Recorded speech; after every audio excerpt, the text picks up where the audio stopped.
Friends, welcome back your YouTube channel. അപ്പം ഇന്ന് ഞങ്ങൾ ചക്ക വേവിക്കാൻ പോവാ.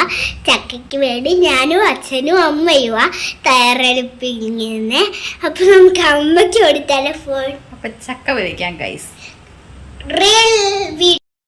അപ്പോൾ ഗൈസ്, ഇന്ന് ഞങ്ങളിവിടെ ചക്കയാണ് വേവിക്കാൻ പോകുന്നത്. ചക്ക വേവിക്കണമെന്നൊരാഗ്രഹം പറഞ്ഞപ്പോൾ ഹസ്ബൻഡ് ഒരു ചക്കയായിട്ട് വന്നു. ഹസ്ബൻഡ് തന്നെ ചക്കയെല്ലാം കൂടെ പീസാക്കി തന്നു. അതിനുശേഷം ഞങ്ങൾ ഒരു പാത്രത്തിലേക്ക് ചക്ക അടത്തിയെടുത്തു.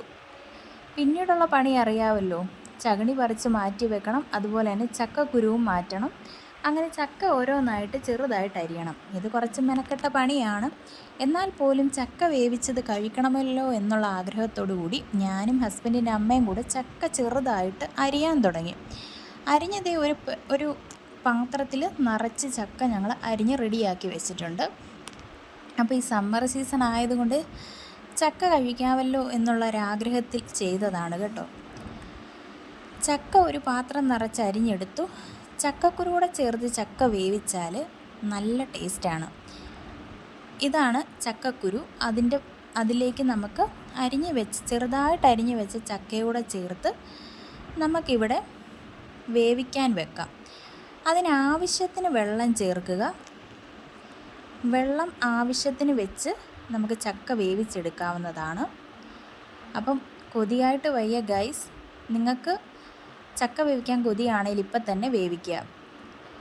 വെള്ളം ചേർത്ത ശേഷം ആവശ്യത്തിന് ഉപ്പുകൂടെ ആഡ് ചെയ്ത് കൊടുക്കാം. അതിനുശേഷം വേവിക്കാനായിട്ട് ഗ്യാസ് ഓൺ ചെയ്ത് നമുക്കതിലേക്ക് ചക്ക വെക്കാം. അപ്പോൾ ഈ പാത്രം നിറച്ച് ചക്ക ഞങ്ങൾ റെഡിയാക്കി വെച്ചിട്ടുണ്ട്. ഇതിലേക്ക് കുറച്ച് ആവശ്യത്തിന് എണ്ണയും കൂടെ ചേർത്ത് വേവിക്കാനായിട്ട് വെക്കാം. അവിടെ ഇരുന്ന് വേകുന്ന ടൈമിൽ നമുക്ക് അതിനുള്ള അരപ്പ് റെഡിയാക്കാം. എന്താണ് അരപ്പിൽ നമ്മൾ ചേർക്കേണ്ടത്? നല്ലൊരു തേങ്ങ തന്നെ വേണം കേട്ടോ.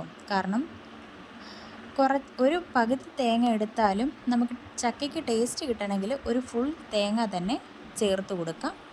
അതിനുശേഷം ഉള്ളി, വെളുത്തുള്ളി ആഡ് ചെയ്യുന്നുണ്ട്. അതിലേക്ക് ആവശ്യത്തിന് പച്ചമുളക്, ഒരു 4 കഷ്ണം പച്ചമുളക് നമുക്കിവിടെ ചേർത്ത് കൊടുക്കാം. ചെറുതായിട്ട് അരിഞ്ഞു കൊടുത്താൽ പെട്ടെന്ന് തന്നെ നമുക്ക് മിക്സിയിൽ അരച്ചെടുക്കാവുന്നതാണ്. അതിൻ്റെ കൂടെ ജീരകം നമുക്ക് ചേർക്കാം. കുറച്ച് മഞ്ഞൾപ്പൊടിയൂടെ ആഡ് ചെയ്ത് കൊടുക്കാം.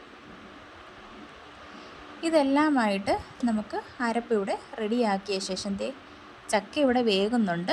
അതിലേക്ക് നമുക്ക് ഈ അരപ്പൂടെ ചേർത്ത് കുറച്ച് കറിവേപ്പിലൂടെ ഇട്ട് നല്ല വെളിച്ചെണ്ണയോടെ ചേർത്ത് അപ്പോൾ ചക്ക ഇവിടെ റെഡിയായി ഗൈസ്.